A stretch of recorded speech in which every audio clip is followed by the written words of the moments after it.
Well, the Border Gavaskar Trophy has just gotten over and Australia has won the series by 3-1 margin. For India, there was nothing much to show except Jasprit Bumrah, the MVP for the Indian team in this series. He took 32 wickets in 5 matches at an average of around 13, which is a staggering number when it comes to bowling averages. He also, completed 200 test wickets under 20 average, which makes him the only fast bowler in the history of the game to do so. So Bumrah was the only highlight, but unfortunately, coming towards the last end of the BGT, Bumrah got injured and he was not available to bowl on day 3 of the Sydney Test, which was the last day of this Border Gavaskar Trophy. He had back spasms on day 2 while Indian team was fielding. He left the Sydney cricket ground and went for the scans. The visuals went viral everywhere, and he didn't then, obviously he came out to bat on day 3, but he didn't bowl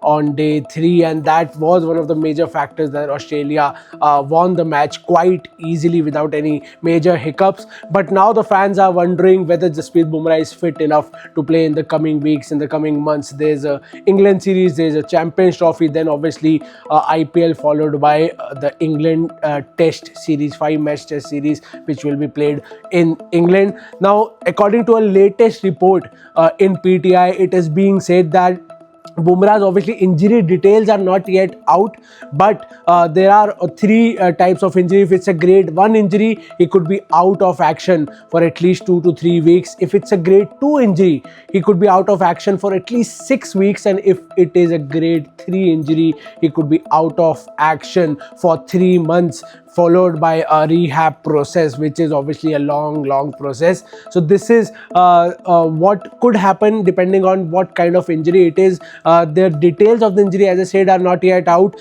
India is playing England in a T20I and an ODI series, a 5-match T20I series and a 3-match ODI series. Now, Bumrah was anyways not expected to feature in the T20I series because it's not a T20 World Cup year, it's a Champions Trophy year. So he rarely plays any bilateral T20s unless absolutely required. But he was supposed to feature in at least 2 of the 3 ODIs against England, which will be starting on 6th of February. But if this report is to be believed, then it's quite tough for him to feature in that ODI series. Now, it's more likely that he'll have to give that ODI series a miss. Well, the fans are obviously saying that there's no need to play Bumrah in any bilateral ODI or T20I series. Just take him to Champions Trophy straight away. He is a champion bowler. He doesn't need that match time, that game time before an ICC tournament. But even if BCCI was planning to play him in at least 2 of the 3 ODIs, it looks highly tough now for him to feature in that ODI series against England because the injury, how deep is that injury, that is not yet known to the fans, to the public. Only the medical staff and Jasprit Bumrah himself knows. And B, even if he is fit, would you want to risk him playing in a bilateral series right before Champions Trophy? This is a big question mark. But as of now, the report says that it's highly unlikely that he'll feature in the bilateral ODI series against England. So hopefully he'll be fit for the Champions Trophy, for which the squad will be announced soon in the next coming days. Hopefully his name is there in that Champions Trophy squad. What are your thoughts on this? Do you want to see Jasprit Bumrah play the bilateral ODIs against England if he is fit? Do write to us in the comment section down below.